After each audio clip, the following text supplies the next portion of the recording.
Hello বন্ধুরা, তোমরা সবাই কেমন আছো? চলে আসলাম নতুন একটা ভিডিও নিয়ে।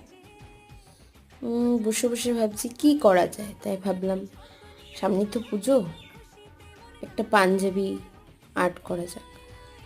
তাই আমার একটা দিদি আছে, দিদির ছেলে একটা পাঞ্জাবি ছিল, তা বললাম আমায় একটু পাঞ্জাবিটা একটু কাজ করে দেবা, আমি অষ্টমীর দিন পরে অঞ্জলি দেবো।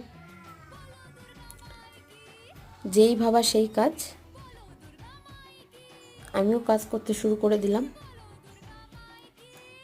তোমরা জানিও অবশ্যই বন্ধুরা কেমন হয়েছে আমার কাজটি, পাঞ্জাবিটি কেমনভাবে করলাম জানিও।